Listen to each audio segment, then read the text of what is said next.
We'll get started now, if you guys are all set.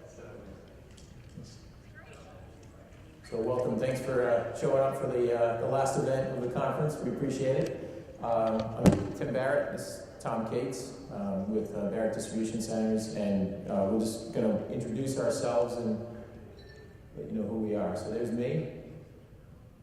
This is what we do. We're a third-party logistics fulfillment company. We basically manage e-commerce fulfillment and consumer packaged goods shipments to retailers for our customers. It's my family. Love to travel to New York. That's on the Brooklyn Bridge. We live in Boston. That's the Make Way for Ducklings statue in Boston. Love to vacation on Cape Cod.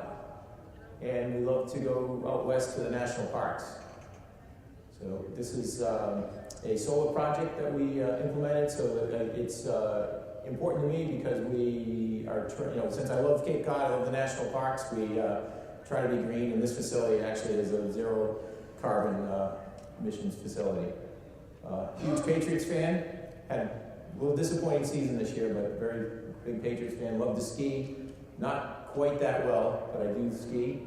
I'm a huge fan of Abe Lincoln. I read a lot about him, and I just admire his ability to get things done through persuasion when he needed to, and through force when he needed to. And that's me. I'm Tom Cates, in case you can't tell. I grew up here. Anybody know where this is? Pittsburgh, very good, which means you're automatically a Steeler fan. Sorry.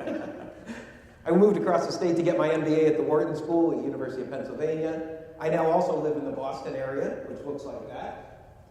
I'm married, got a couple of kids. My oldest is about 6'4" and blonde. Look at Gene Pool, for God's sakes. He looks a lot like a UPS driver, I'm afraid. I also have a younger son and a daughter. In my spare time, I coach a lot of their sports teams. I used to coach football quite a bit. We had the privilege of winning the Eastern Mass State Championship with my youngest guy. Used to have a dog. His name was Quincy, German short-haired pointer. Great dog. Unfortunately, Quincy died. So one day I came home from a business trip, and you can always tell the children of consultants there was a PowerPoint deck in my chair.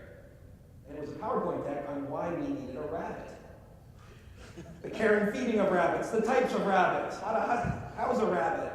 And so we ended up getting Ziggy. This was Ziggy the rabbit. About a year later, I came back from a business trip, and Ziggy was dead in a cage. We don't have any pets anymore.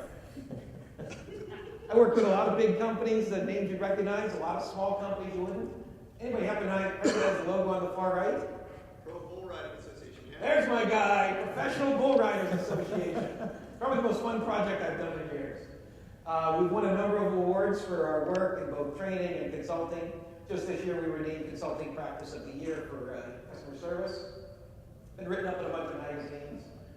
And for the last 4 years we've made the Inc. 500 list as one of the fastest growing private companies, which I always joke, I'm not sure if that says we were doing really well or the U.S. economy was just doing so poorly that we look good by comparison.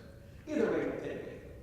So the interesting question is, why do we take a few minutes of your precious time to share this with you? So we'll talk about this. So essentially, our brains are wired to look for things that are familiar. So if I mention something that hits home with you, if you like to ski, if you're a fan of Abe Lincoln, sporting events, coaching your kids, things like that, you gain some familiarity with what I'm all about, what Tom's all about. When you learn something about a person, you start to form a bond, you start to form a relationship, and you start to, essentially like that person or have an affinity for that person. So when those bonds start to form, you start to develop a relationship, you start to be open to a relationship, you start to feel some affinity for that other person. So what we're going to talk to you about today is how do we interpret the F word in client relationships. So it's a word that we found by working with Brookeside was blocking our ability to get more business from some of our best customers, and it also caused us to realize that our relationships weren't quite as good as we thought they were. So we'll talk about that word a little bit later. We're going to, as we go through this, these 4 numbers are going to be what we walk through. So 1, 4, 6, and 75. So I'll give you a little bit of precursor to what the 75 is. So over the last couple of years, through developing better relationships with our customers, with our existing customers, we've grown our business about 75% over the last 2 years. And we've had revenue from one client grow 4 times, fourfold.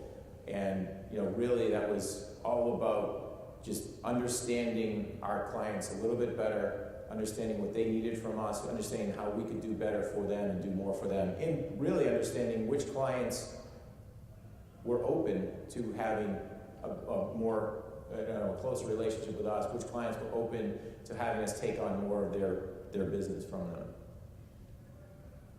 So as we talked about, relationships are one-to-one. So that's what the number 1 is all about. So we don't have a relationship from, with one company to another. That company-to-company relationship really boils down to the relationship that each person on each side has with the other. So whether it's, my relationship with the CEO or the CFO of the customer, but also the relationship that our customer service rep has on a daily basis with their counterpart at the client.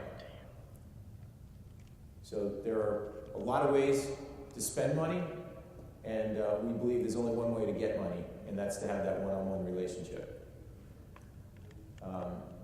So what we're going to delve into today is, trying to understand what kind of relationships did we have. We'll show you a little bit about the kind of relationships we had with our clients and what we evolved them to, and also just kind of talk about what people generally have. So the F word in the client relationships is really the word. It's not the word you're thinking of.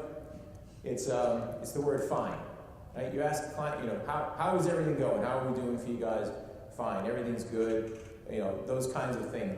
What we found is that was masking a little bit of where we could really find things. It was masking where we could do a little bit better for our clients, and really it was masking a situation where we weren't fine.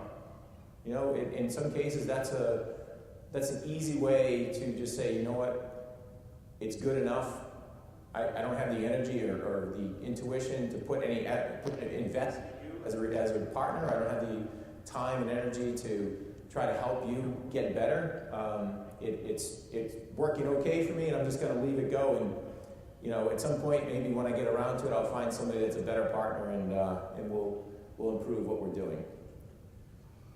So,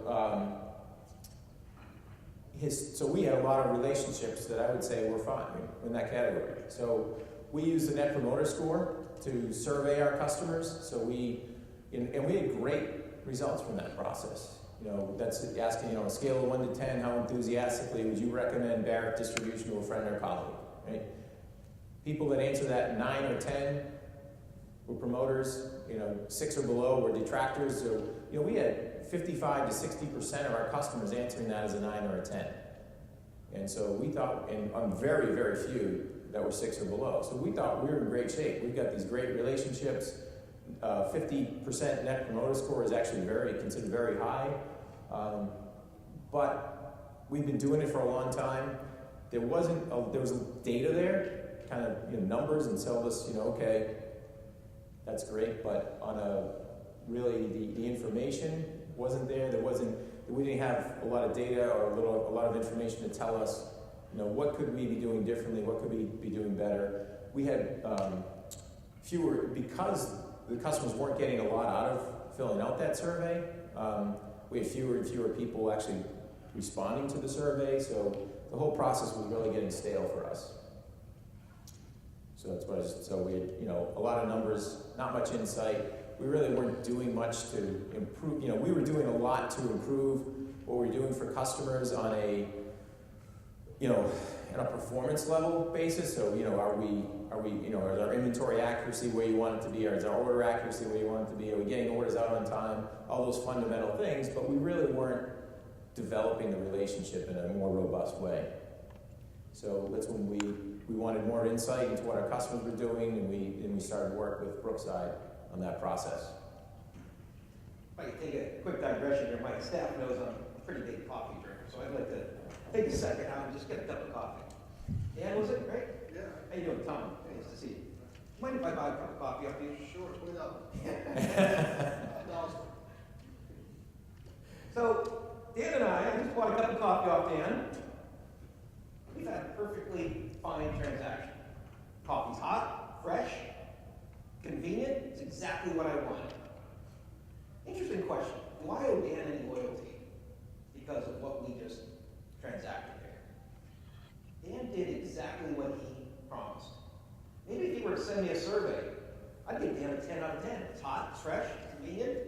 It's fantastic. Maybe I should send Dan a survey. How was my dollar? Was it fresh? Was it crisp? Did it cash? I would argue I don't owe Dan anything because he delivered exactly what he promised. I delivered exactly what I promised. We've had a perfectly fine transaction. Now, if the cup of coffee's cold, if it's not what it was expected, then we got issues. But simply because he delivered what he promised, I don't owe him anything. I delivered exactly what I promised. Anybody who's a student of kind of motivation theory and some of the psychology of the years, a guy named Hertzberg, who came up with this theory that said, the opposite of satisfaction is not dissatisfaction. For many things, it's just simply no satisfaction. And the opposite of dissatisfaction is not satisfaction. It's just simply no dissatisfaction. And so the point is, at the end of the day, if he doesn't deliver what he promised, he will lose points. But simply delivering what he promised, he gets no points. I deliver what I promised. So our next number, where number 1 was about one-to-one relationships, me and Dan. And this is for some of your better clients. Clearly, it's not for everybody. It's not for the mass market. But the 80-20 rule, you've probably got 20% of your clients that it matters what each individual thinks. My next number 4, I would argue I could put every one of your client relationships into one of 4 buckets. We call them 4 relationship levels. At the bottom, there's antagonistic. I'm fuming. You've pissed me off. You've broken the trust. You didn't deliver what you promised. Most people don't have a lot of antagonistic relationships because they leave.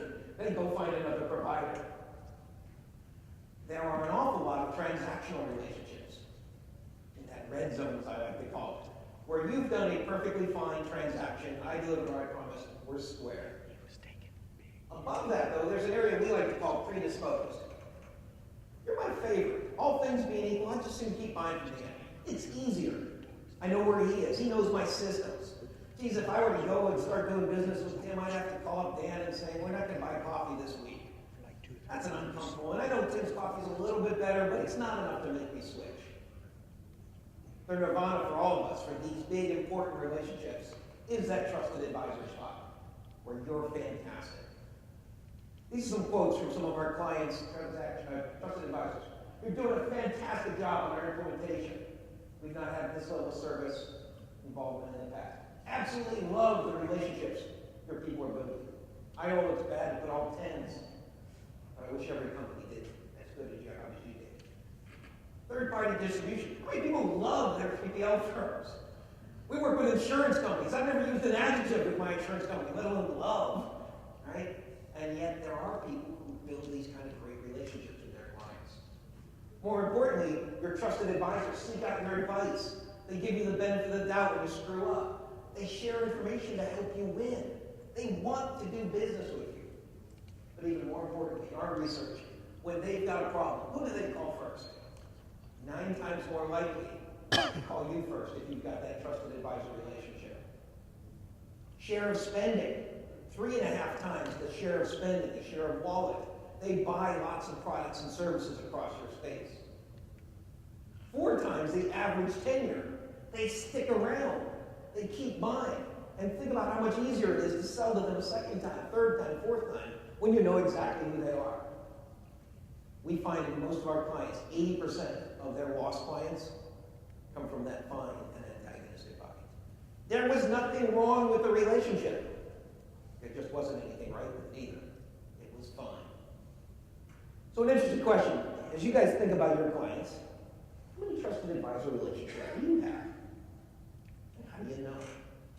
Wouldn't it be cool if I could do something for you here, and I could take, down here I've got on this x-axis, the value of each of your relationships. They're worth a lot to you, or they're worth not very much. And I can score them. They consider you a trusted advisor, transactional, all the way down to antagonistic. Wouldn't it be cool if I could take every one of your buyers and plot them on this? Not companies, not segments, but buyers. Anybody want to know who this guy is? What's his name? What's his problem? He's worth an awful lot to us, and he's thinking about putting you out to bid, shopping you around, moving his business right now. That's what we do. We've done this in lots of industries, and in general, when we look across industries, most companies have between 10 and 30% of their buyers consider them trusted advisors. The best in class have 50 to 75% trusted advisors. This is one of the clients we're working with right now. They've got about 25%. Not bad. 43% in that predisposed, 28% in the transactional, and only 4% are really pissed off at them right now. And when we look at their industry, it's about the industry average, a little below, not too bad. But look at one of their competitors. Look at what best in class looks like in their industry. They're trying to compete with that, where all of a sudden, I've got almost 3/4 of the competitor's clients consider the competitor a trusted advisor. As I said, we've done this in lots of industries, and start to understand how good do you have to be in your industry to be a trusted advisor. Some are highly competitive. You've got to be really good. Others, frankly, are not that competitive. You don't have to be that good to be considered a trusted advisor. Because it's not how good are you. It's how good are you relative to what I think I can get somewhere else. So now again, go back. The interesting question is, how many trusted advisor relationships do you have? Are you sure? And how do you know? You see, when you think about trust, a couple of things. One, as human beings, we've been evolving for millions of years. We had to learn how to trust, right? Tim's got my back. There's a saber-toothed tiger. I know I can trust him and beat it off with a rock if he had to, right?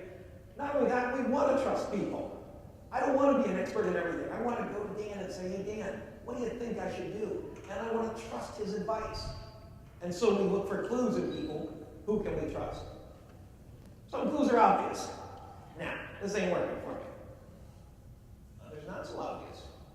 Are these guys doing a good job? I don't know. They look good. They got hard hats. They seem to know what they're doing. But how do I know? Fortunately, some guys at Harvard started researching this notion of what they call aroused motivation. It's hard to say that in a public place, aroused motivation. Can't say that out, but they're trying to figure out what makes somebody want to do business with you, where they're motivated to maintain a relationship. Which gets me to my next number, 6. They came back and said there are 6 dimensions of a trusted advisor relationship. They are, the labels are not too important, I'll walk you through kind of what the concepts are. Integrity, competency, recognition, proactivity, savvy, and chemistry. The first 2, integrity and competency, those are the satisfiers. That's the hot cup of coffee. You have to do those. The last 4, the motivators, those are the ones that make somebody want to do business with you, to want to stick around, to want to refer others to you. Let me walk you through these in a second. Integrity, the notion of integrity is, are you reliable, dependable, are you going to do what you promised? Dan, would you do me a favor a second? Would you just stand up? Everybody say hi to Dan for me, would you? Hi, Dan. Dan, would you just do integrity for the crowd? Yeah, you just do integrity. I'm an honest guy. 2 kids. All right, sit down, Dan. The point is, you can't do integrity, can you? And yet we know when we can trust someone. Integrity is an output. These 6 dimensions are an output. They're a perception in our brain. There are behaviors behind the scenes that somebody can do that make you think they are trustworthy. And so part of the process is, how do we understand what's in somebody's brain right now? And how do we know whether the people are doing the appropriate behaviors to demonstrate integrity? Competency, where integrity is, do I think you can actually do what you promised? Competency is, integrity is, do I think you will do what you promised? Competency is, do I think you can do what you promised? Do you have the people, the skills, the product, the experience, etc., to deliver what you just promised to? I'm looking at Dan with his hot cup of coffee. He's got a nice shop. It looks like he's pretty confident, right? On the other hand, he's got a backpack with a jug in it, and he's pouring coffee. I'm not feeling a lot of love right here on competency. Okay, so there are behaviors he can do that signal to me that he is confident. But these two are the satisfiers. You have to do those. I paid you to do those. If you don't do those well, you lose points. If you do those well, you'll get a swipe. You're in the game. Anybody here won a J.D. Power Award at your company? No offense to J.D. Power. They built a brilliant business on passing out awards. This is their own data. On the x-axis is sales satisfaction. On the y-axis is the retention rate. Any statisticians in the room? 0.002% R squared means there is no correlation between satisfaction and retention. Here's the problem, right? Hyundai and Chrysler have exactly the same satisfaction. And yet Hyundai has 4 times the retention rate. The problem is every product out there basically delivers its promise. Yes, if the Chrysler didn't start in the morning, if it rusted out, then they should be dissatisfied. But simply satisfying your clients, creating those fine relationships, isn't going to get you anything else. No increase. So what is it? One of my clients I'm working with right now, head of market research, got up and proudly put up this statistic at their annual meeting. 72% of our clients were either satisfied or very satisfied. What? Really? What the heck are you measuring?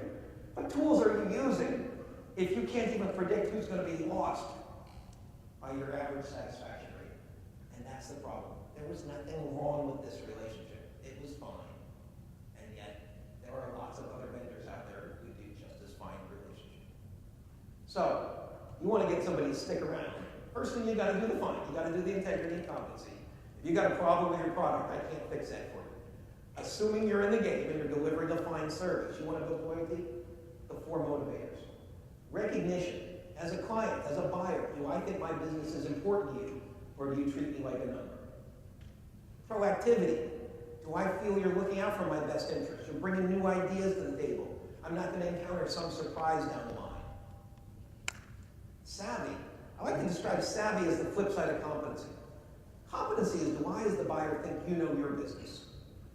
Savvy is, do I think you know my business?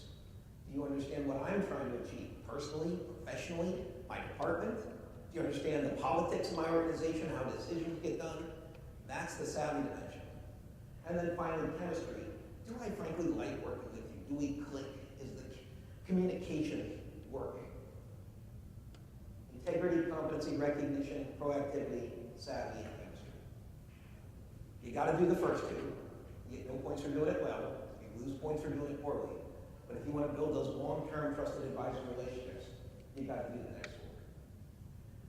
We started working with Tim, as he pointed out, and he had a lot of fine relationships. He had a great-looking portfolio of fine relationships. But he was also a victim of what we like to call the fine syndrome.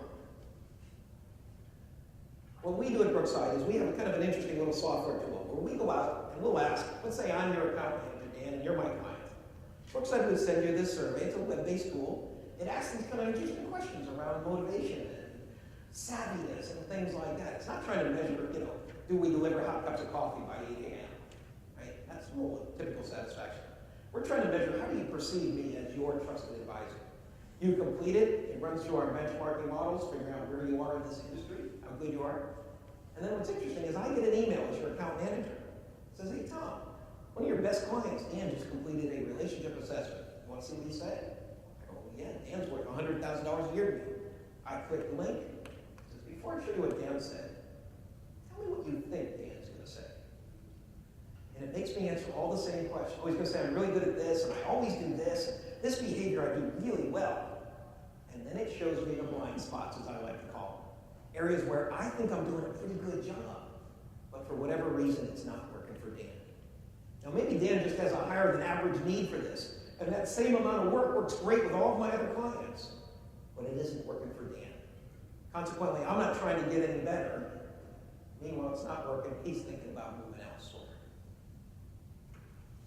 What we found as we started analyzing this data was a couple of things.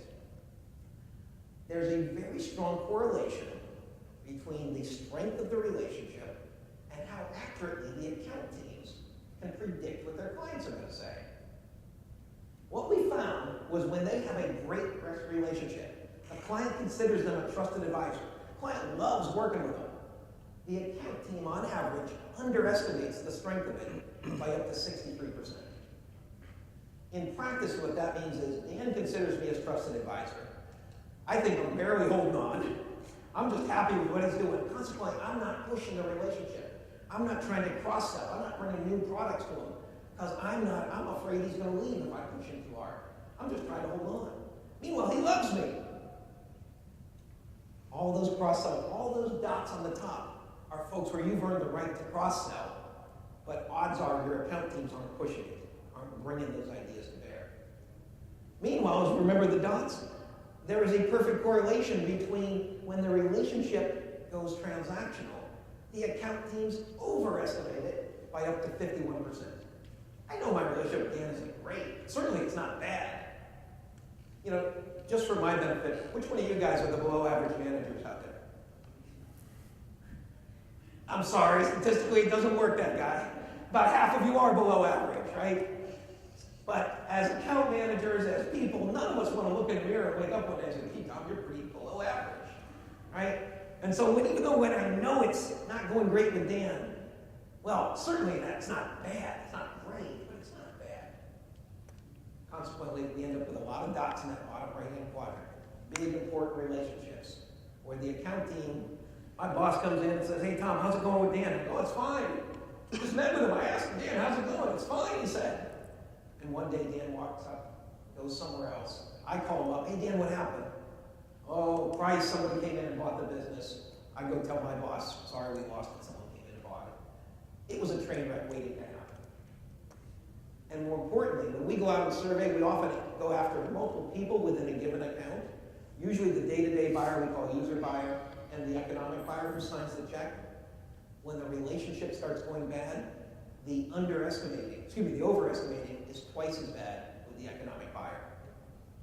The guy who signs the check, the account team hasn't got a clue what he's thinking right now. So at the end of the day, on an individual basis, this becomes my agenda. This is my roadmap. How do I build a relationship with Dan that's going to be very different than Jorge? What I need to do with Jorge, maybe I need to do more savvy with it or more chemistry. I need to understand how he perceives me now and begin to change my behavior for each one of my buyers. If, again, it's important enough for me to do that. Because at the end of the day, Tim had some great average scores. They look fantastic. His problem was he didn't have any average clients.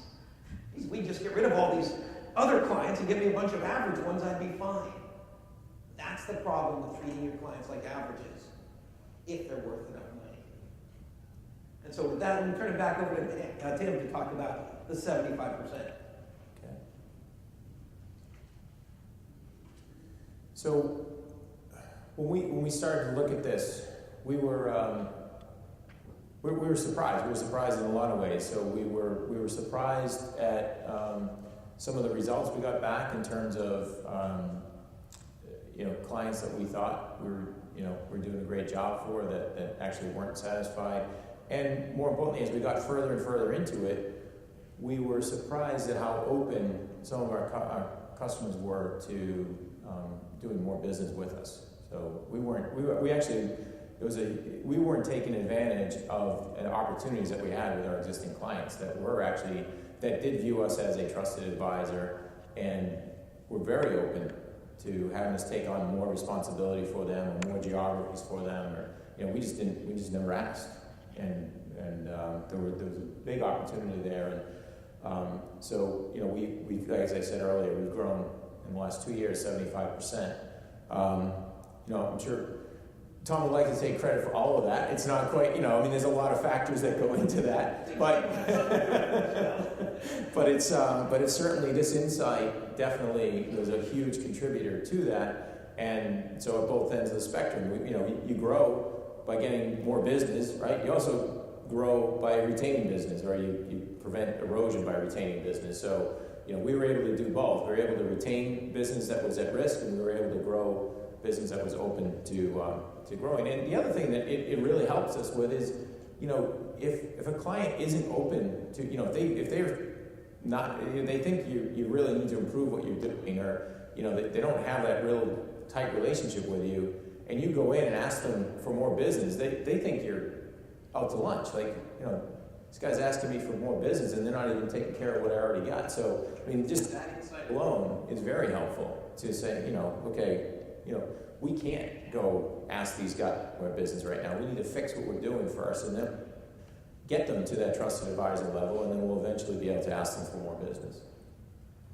So we were featured in Inc. magazine article actually about our growth, and this was, we did all this over, really a tough economy. So we grew from 2009 through last year, we more than doubled in size, and over the last couple of years we grew by 75%. So, and it says that we had one client in particular that we grew our business by fourfold with. So the process that we went to, we started pretty small. We wanted to make sure that, this is something I guess I've always felt, and I think Brookeside feels the same way. The worst thing you can do is ask people for feedback and then not respond to it, right? It's better off not to ask. So we wanted to make sure that we could do a good job of doing really good follow-up, and not just once, but on a continual basis. So let's put a program together. What are we going to do for this client over the next 6 months? How are we going to improve our relationship with them? How are we going to start to give them more of what they're looking for? So we started small. We surveyed 82 buyers from 38 companies. So, as I said, about 66% of our accounts. Did the survey. Brookside analyzed that. We got back reports, and the reports are really helpful. Because they are, as I said, it's information. So it's very specific about, not this customer, but this particular person at this customer. Here are some ideas on, what you want to do when you call them to go over the survey. Here are some thoughts on what you could ask them. It seemed as though if we started to have a weekly call with you, that would benefit both of us, and see if they're open to that. Other people, it's the last thing in the world they want is a weekly call.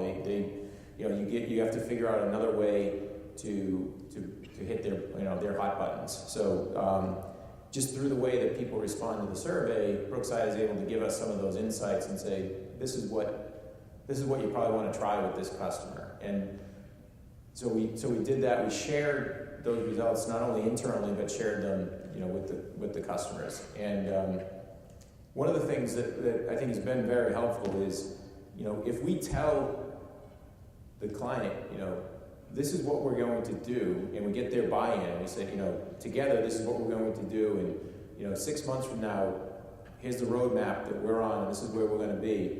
Well, if we get there in 6 months, it's very hard for them to now come back and say, well, that's not really what I wanted you to do, right? Maybe it is, but at least they've got some skin in the game on that, and we did what we all agreed on. Maybe it's not the right thing, and if it's not, okay, well, we'll keep working, but it's not now, just our fault, or it's not just our mission to get there. We kind of agreed on it together, worked on it together, and that's where we wanted to get to. So the action is the key part, the constant follow through and follow up, and really just making sure we're constantly keeping them abreast of what we're doing to work on some of the things that we saw we needed to do. So our client base, as I said, when we were doing the Net Promoter Score, so our first survey, we had 15% of the respondents, so that's not customers' relationship, but that's individual relationships. 15% of the respondents were antagonistic. It was shocking to us, actually, and it's still surprising that we've only got it. We've moved the needle, but that was surprising. When we did the Net Promoter Score, we didn't have anybody. It was very rare. We might have 1 or 2 people occasionally that would rate us 6 or below. So this was very eye-opening. And what it really was, there were we had clients that we had great relationships with, but we didn't have great relationships with everybody at that client. So, we had clients that were, one person rated us as a trusted advisor and another person rated us as antagonistic at the same client, and their experiences were different. It could be, in some cases, if it's a retailer, it could be a store manager, for example, that we realized. So one of the things we uncovered through this was our big customers that were retailers. We now have developed relationships with the store managers at those retail customers. We've taken all the way down to because we didn't have visibility to their, how we were doing for them. We were just, had visibility to how we were doing for the economic buyers that were actually awarding the business to us. So as you can see, we were, the trusted advisor level, we were probably at industry average, and then, but we had some antagonistic relationships. So I kind of went through this, but, so not only identifying through this process, who we needed to work on, but, what did we need to do with that specific person? I'm just putting some of this in because it's not as if we didn't have great relationships. So we had, we had people that did view us as a trusted advisor, and when people have a great relationship with you, they name people specifically, so, we've got, in some cases, big relationships, multi-million-dollar relationships with a client, but they'll name this, one specific frontline person that makes it work for them. And so in this case, I'm talking about Gary Therian. So, he communicates throughout the process. He's often 2 steps ahead of my next request. I mean, those are the kinds of things that a trusted advisor relationship is going to say about you. Again, name the person. So Felicia, who is a customer service rep, is always available, makes a point to understanding what we need. So they that's the savvy part. They understand their business. They understand how they work. Working together, working toward common goals.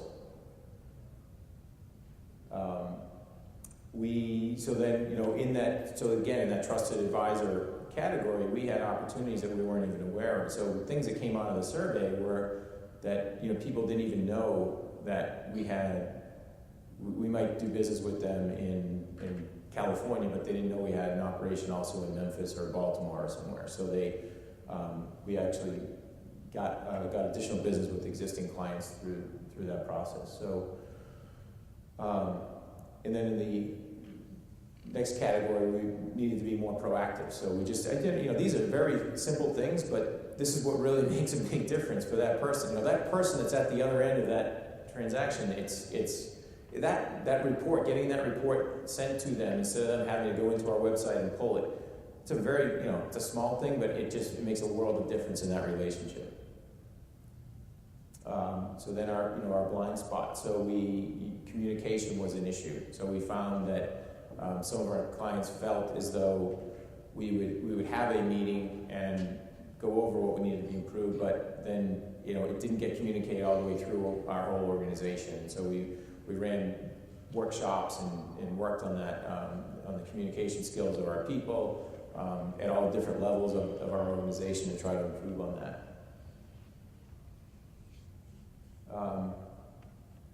So we took, we made sure that whatever we were going to do with that information was actionable. So we wanted to take their feedback and we're going to make sure that they felt an impact from having filled out this survey. I mean, that's the bottom line. I mean, we wanted to make sure they didn't feel, because we want to make sure that they fill it out again. And so if they felt like there was a benefit to them for filling out the survey, hopefully they'll do it again the next year. So,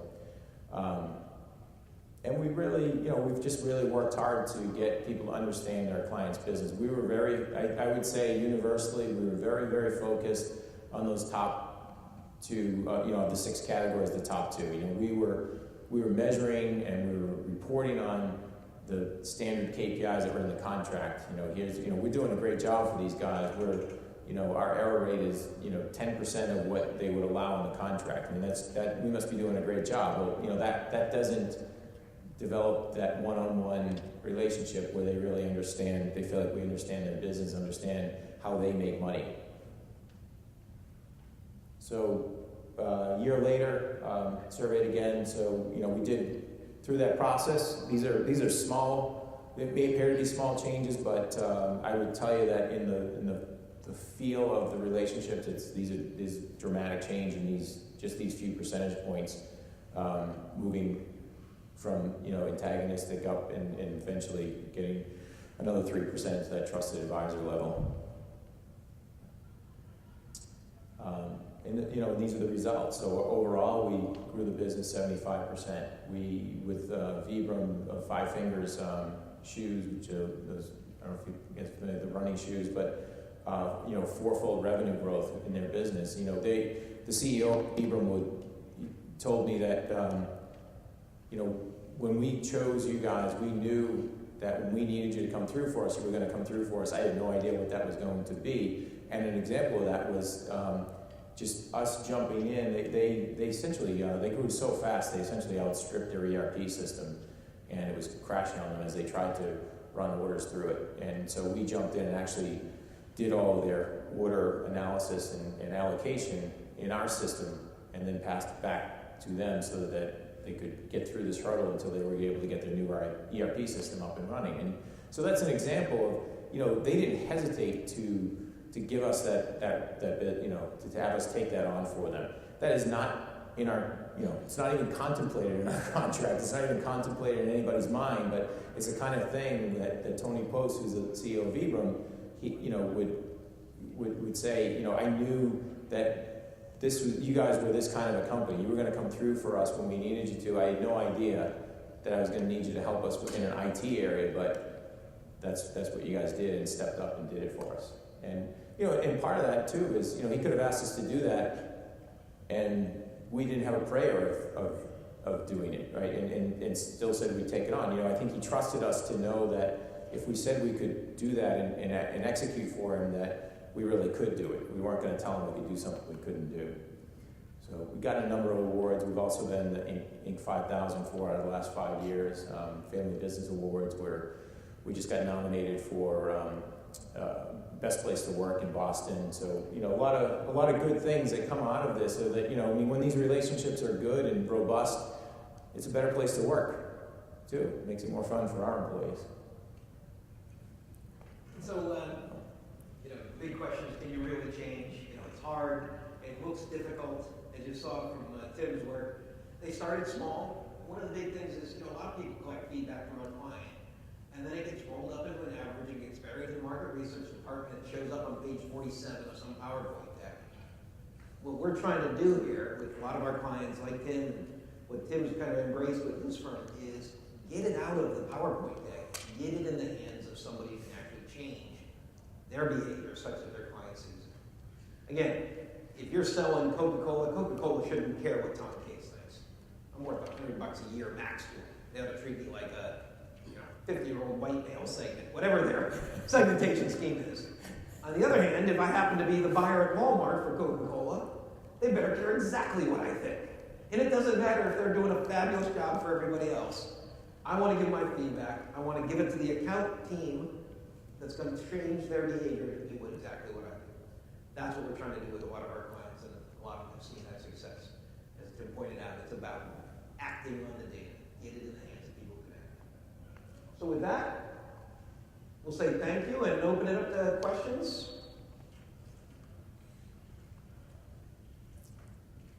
We take silence as either pure brilliance or you can't wait to make your flight.